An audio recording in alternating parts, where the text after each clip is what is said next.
Hi, it's Nancy, welcoming you to Garden Scroll.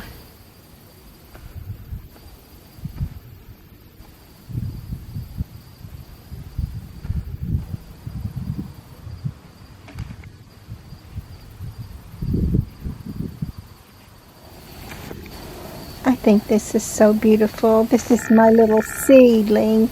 I planted this just a seed, and this is an Esperanza, and then this is the Wandering Jew, and some, if not all of it, is the kind of little bit fuzzy like a lamb's-ear kind. And I can just imagine what it'll look like when this grows up,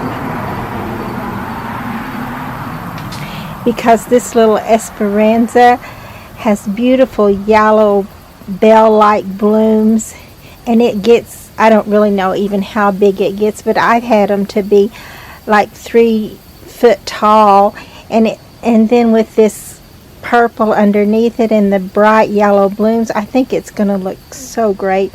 I think I might see if my sister Kathy wants this, because she does better. All my sisters do better with houseplants than I do, but I think it would just have a better chance, and it is looking so good. I would like for it to have the best chance to be beautiful. Besides, I can always get a start from them at another time when maybe I'll have a little more room to put plants. And of course, this is its little sister plant, which is not nearly as big, but it's still pretty, it's still healthy, and I definitely want to keep this little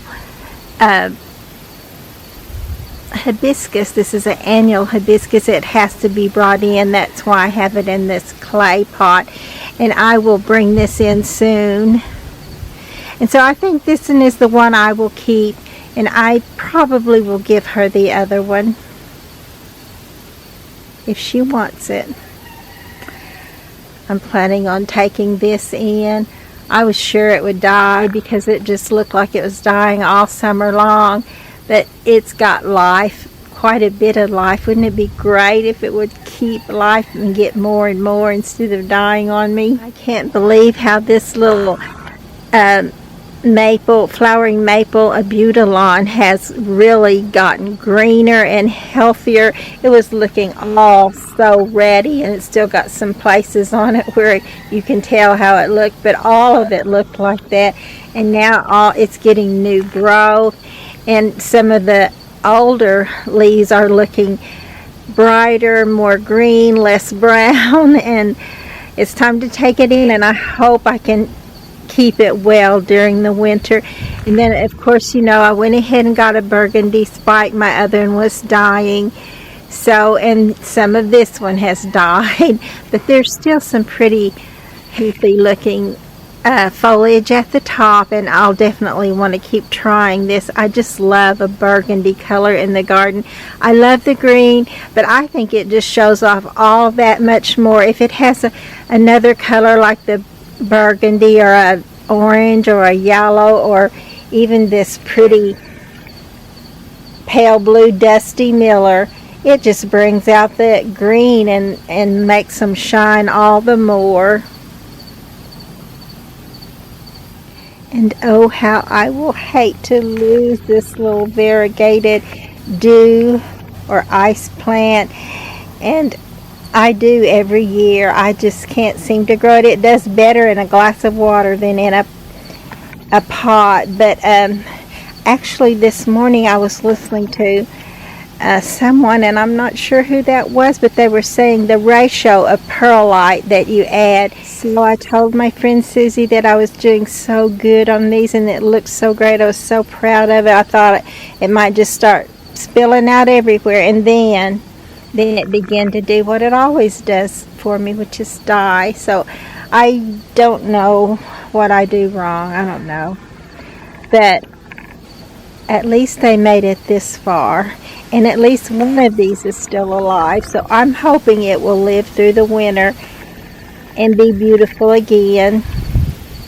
Just look how the colors pop in that cooler weather. How pretty. And I have pointed out that this little zinnia in this little pot certainly did not make it. So I'm going to try to kind of renew it. I personally don't spend a lot of time and money on fall flowers because they're not going to last that long. But I did buy this one little plant. I'm not sure if it's really a trailing periwinkle or if it just kind of tilted over to one side, but it works perfectly here, and it was on sale, so it was on the clearance rack, and it's just perfect for me. And then these little coleuses, so it's got a new look for fall. It looks great.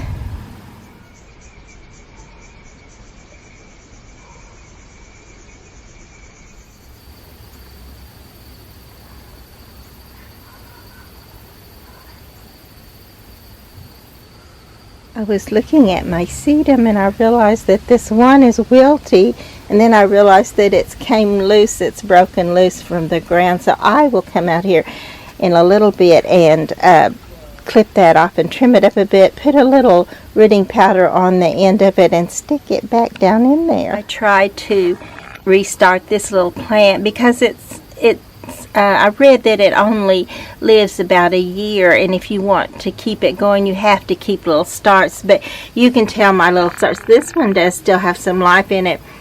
This one may, but it doesn't have enough that I would give it much hope. So I'm going to see if I have time to go ahead and get some of that done too, and try to redo those a bit.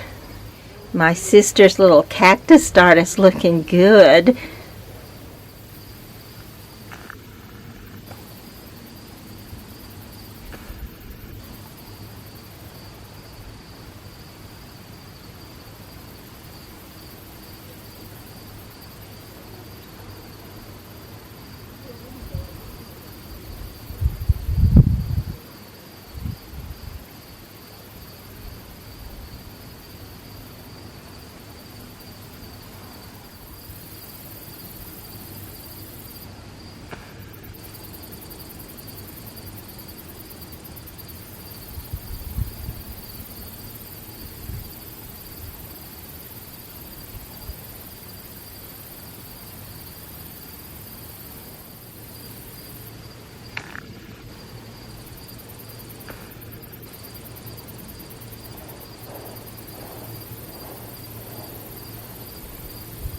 I must bring my houseplants in. I hate to because I love to see them out here so much, but I will love it when I get it done. I also love all this where it's just stacked on top of it, and it's just so full and pretty, but it'll still be pretty. Every year I think it won't be pretty anymore when I take the houseplants in, and then every year it seems like, well, there's plenty even after they're gone to keep it looking nice. So hopefully that's the way it will be again.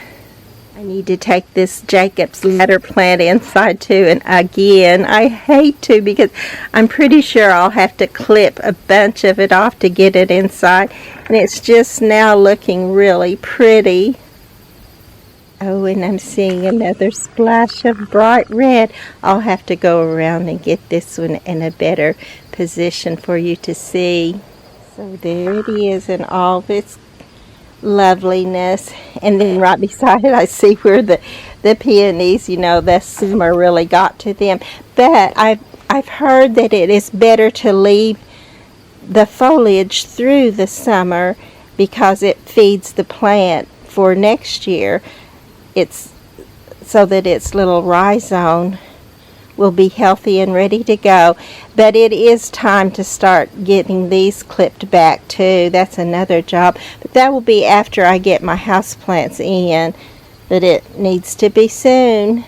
Also, look at this beautiful coleus.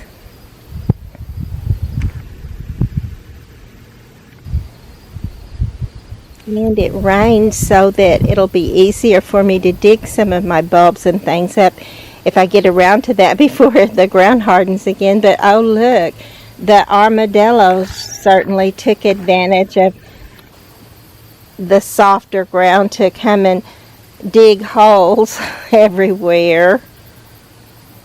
Actually, they pretty much stayed up around the edges, so that's one good thing. Yesterday, I clipped this little redhead coleus back, and I used the clippings in other places, but it looks so much better now. It's more cohesive and not just standing up real tall and spindly in one part and not so much in the other, and it just looks better. Now this one, I didn't notice yesterday when I was taking clippings, but this one is right in front of her face, so hopefully that's a job for today, and I'll get that one down, because now, clipped down, because now the weather is nice enough that hopefully they won't just die like they did, or a lot of them did when I tried before, but some of them didn't, so it's always worth a try. You can get some started and get them going strong for the pretty fall weather. I put my other little on sale periwinkle that I purchased just recently in this little pot to give it a little bit of color. And I didn't want anything tall there, so you could still see the little angel inside the pot. This clematis stayed pretty and green all season. I just now really realized that. That's great. And then also I was thinking though that this Dachandra or Dachandra was not as noticeable because it's blending in with this other, but actually I do like it, and you can tell that it has grown quite a ways. It's all the way down practically to the ground on this side, and even pretty close on the front side of it. So I always enjoy to watch these grow, and I love to see them swaying in the breeze. And I just love that pretty powder blue color, and it matches the Dusty Miller on either side.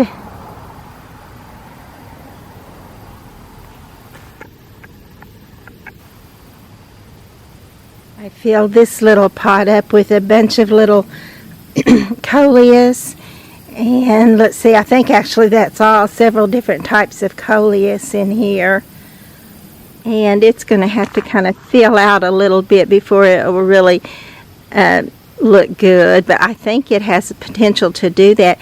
And look at this beautiful Caryopteris.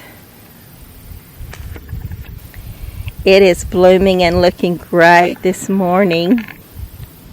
This little pot where I put the little piece of euphorbia, and I wish I would have done more of them because my original plant didn't make it, but this one is looking good, and it's especially looking good with the double profusion coral or peach zinnias around it, and you can tell there's lots of buds here to open up too. I'll try to get another picture of this when it's fully open.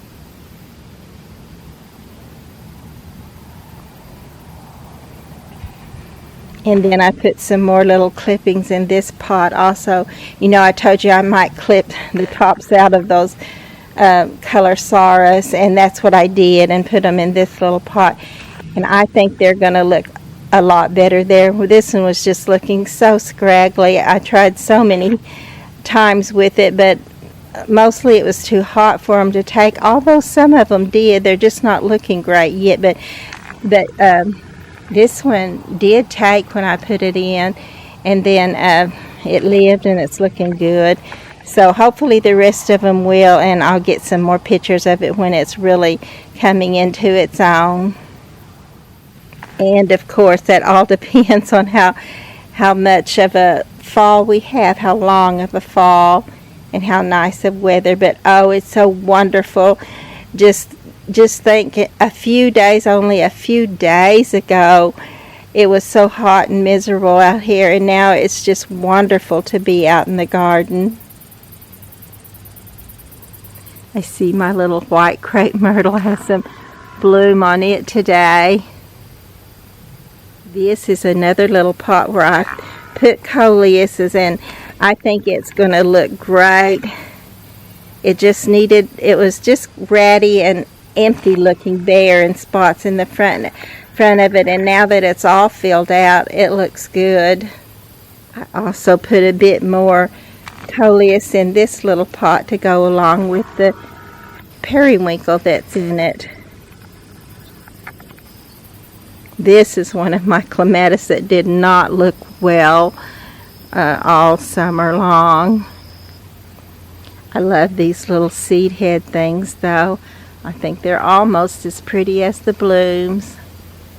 This little container garden I did start earlier in the season for the little clippings, and they are beginning to fill out and look great. Even my little dinosaur kale that the grasshoppers was eating up looks so much better now, so much more healthy. Of course, then there's this one. It has done the best of all the 3 little kale that I got started. It's looking good. I did get my little border fence put back down in the ground while the ground was soft. But I know I need a better border than this one. It's just actually one of the pieces has lost its little stake pieces that put it down in the ground, so it probably won't be there long. And I noticed that my pretty autumn clematis is losing its bloom.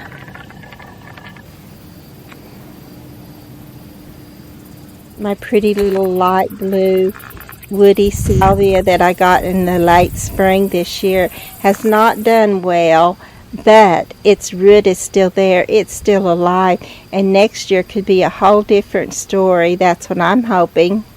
These morning glories are looking good, and a little bit of my mums are beginning to open.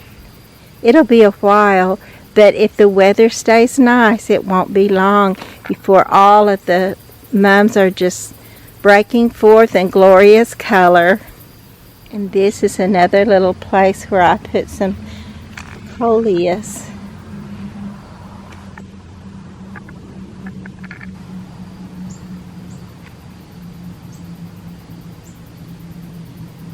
This little salvia does not have a root, but I'm hoping it will build one. I knew that this was just going to die back anyway, so it'll be gone. The foliage will be gone before too awfully long, but if it can build a little root, that little root will be back next spring, most likely. I put a few little strawberry drop coleus in this pot around the edges because this little plant right here most of it had gotten scorched and all brown and was just looking so ready. So I didn't clip off the root, but I clipped off most of the foliage of it and put those little strawberry drop coleuses in there.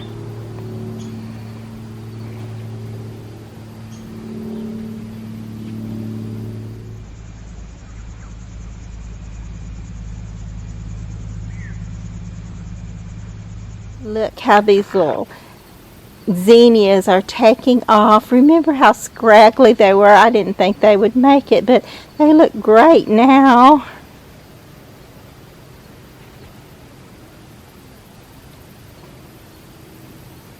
I even put a few little strawberry drop coleuses in this pot where the foliage had thinned out, and I may put a little bit more in there because I did put some tiny little pieces in there, but I'm hoping this will look good too.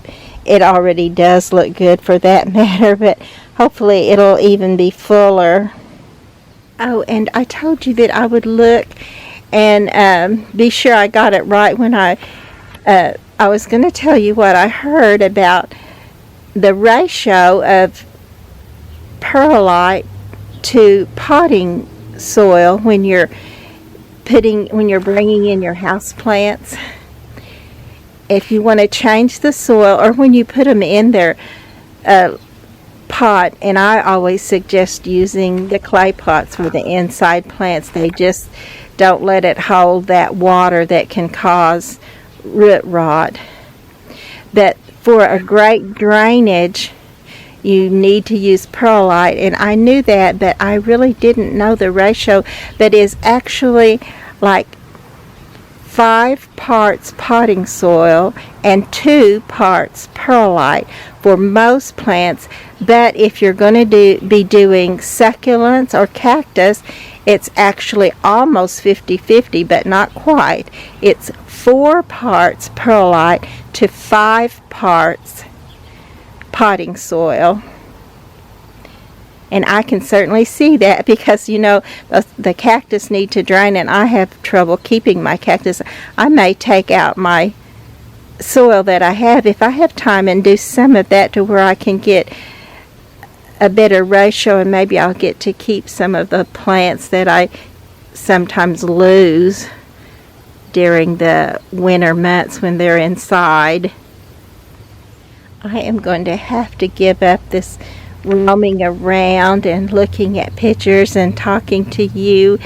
And thank you, by the way, for being with me when I go out here, when we share the garden together. I just love it. But I've got to get busy. But, you know, I'm not feeling too terribly guilty because I know I deserve some time just for staying out in the heat and the wind and just the drought and the garden just feeling sickly.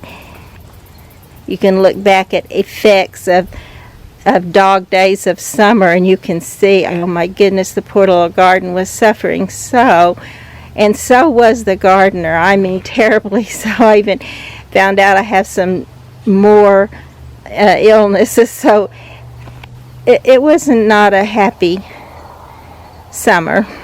But we were able to save some of it, and the weather's so wonderful, and I absolutely do want to enjoy it as much as I possibly can. But that's also with getting things done. So I've got to get into my garden garb and get out here and get to work.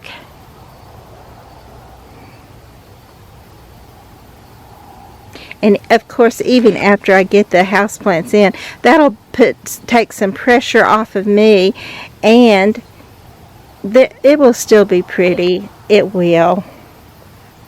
I've just kind of got to rearrange things a little bit. But most of all, we want to save them so that there'll be a garden here next year too. I think perhaps this little plant is one of them that could probably use more perlite in it.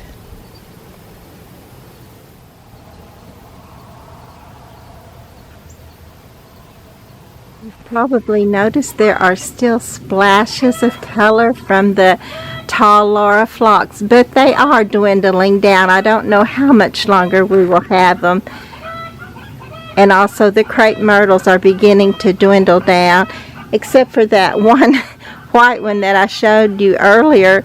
It's just now really beginning to bloom, but I think that's because we had to trim it down because it was under one of the electrical lines.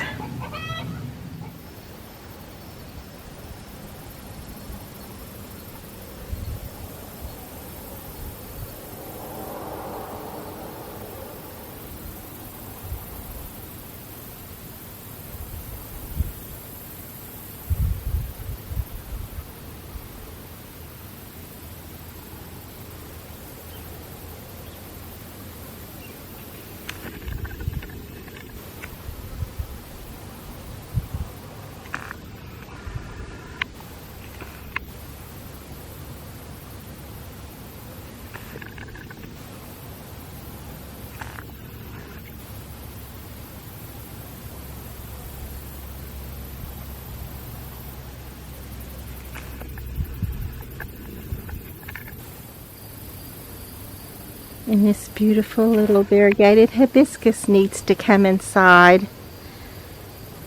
I may have already mentioned that.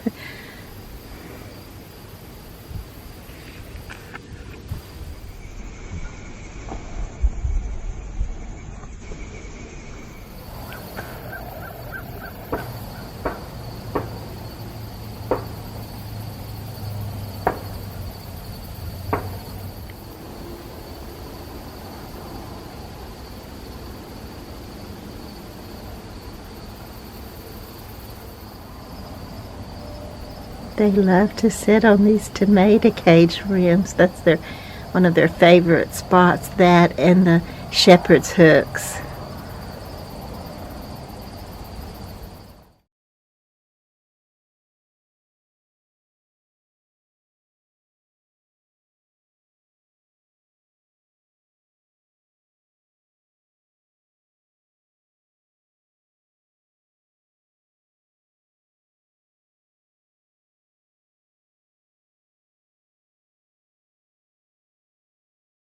So these plants were taken out from the left side of my front yard, or right here. That's where these were taken out. And then I actually did put a few of my little pots there where they were taken from, so it wouldn't be totally bare.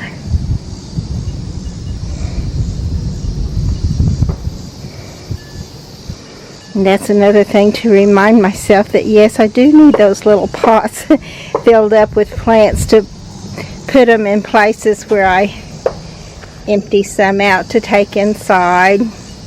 And I will most likely trim all of these down some to take inside. I did not get a lot done yesterday, but we did get more rain, so that's wonderful.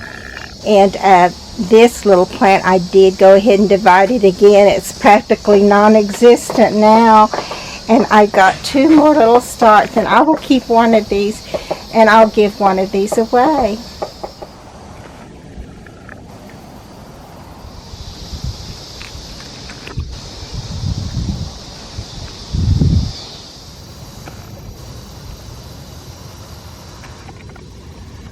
So I have got most of it from the right side now, and my chevalier is also over there. I got so much of it off. It was all yellowed leaves. I should have done that earlier, but what good it would have done, I don't think so, because the heat, it was just. And then this is my little abutalawn, and I trimmed I don't know how much of it off because all the edges were burned except for the new leaves, which are looking good. Also, I sprayed them with insecticide, and I'm going to trim. I trimmed most of these off, but I didn't trim those first ones off, so I'm going to go back and do that, and then I'll see if I can get anything more done. But I do want to get these inside today. That's my goal. And I trimmed off some of my aloe vera because I can't take this in when they're just laying out that far. So, and I like it better when they'll hold up and go together, but I don't know, my attempts to hold it together, to train it to go upward, have not done very well, and I haven't done a very good job of that. But I will keep trying on that little job. But I want to take this little pup, I believe it's called.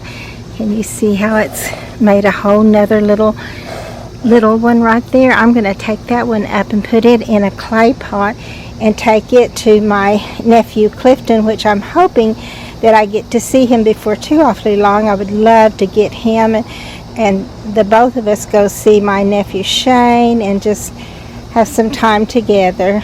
That would be great. There, doesn't it look good? And Clifton will love it and care for it, and pretty soon it'll be as big or bigger than its mother plant. Okay, I think I'm ready to start bringing them inside now, maybe.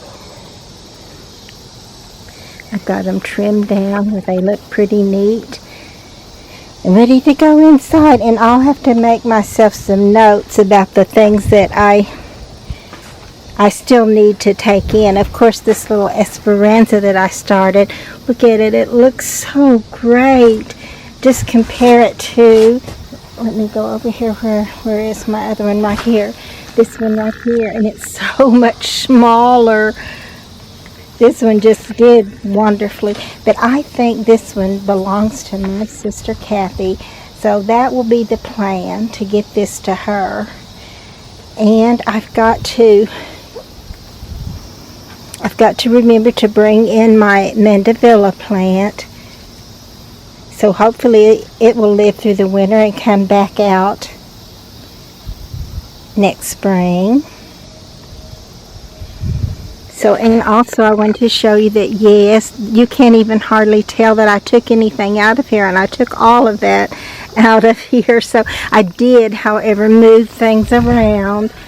I took the one that was on top of this little plant, and it just, I think it needs maybe a little bit of sun, and I need to be able to watch it good closely, because you can tell snails have been eating on it, and I don't want them to win out on either of these little plants. I think I want to leave the other plants away from them, even though I love that lush stacked up look. But I think it's going to be better to let my plants show off a little bit, my hostas, where they can grow and do well.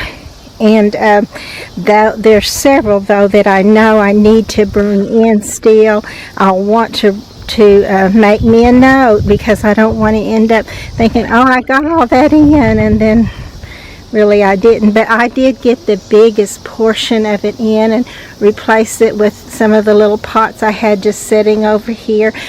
I'll have to remember to bring my little my big aloe vera plant in, and if I have time, not today but someday, I think I'll dump it out and center it better in the pot. It's way over to one side now, so I will try to leave that one for a while and do that another day, but still hopefully get it inside before we still have some time.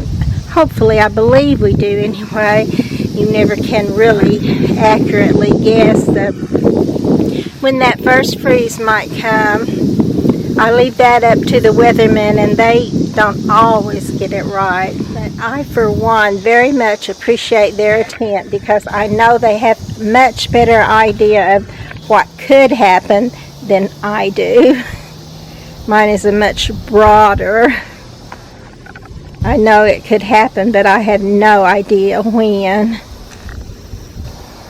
Somebody tell me how you care for your hens and chicks. Everybody's, oh, that's easy, just leave them alone and they'll be back. But that doesn't happen for me. You can tell they're looking pitiful.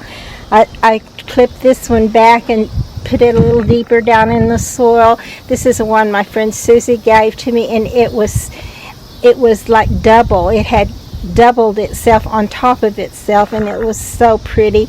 And now it's barely alive, as well as this one over here. There's one little piece of it that's living and trying to keep going, but some of them still look fairly good, so I'm gonna hope for them and just go right on and just enjoy them while I can. I'm excited to get to enjoy the garden. I worked today, and I worked the whole day, but it's a pleasant work. It's pleasant to work out in the garden when the weather is nice and you're not feeling like you're gonna fade out.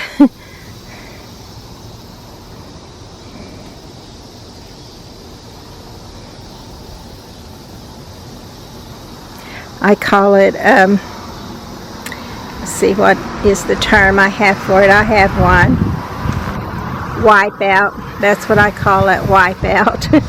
Because that's exactly what happens. I'll be out here working away, and all of a sudden I'll feel a little bit faint, and then I'll just feel like, well, I've got to go sit down for a minute, get something to drink, do something, get something to eat, get some energy going, and I'll sit down and just totally wipe out for a while.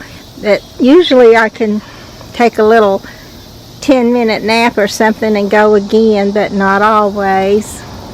But I could not have asked for a better day to work in the garden, and after I get them inside, I think I'm going to feel that sense of accomplishment, which I love. I just love to feel that, like you've actually accomplished something for your day.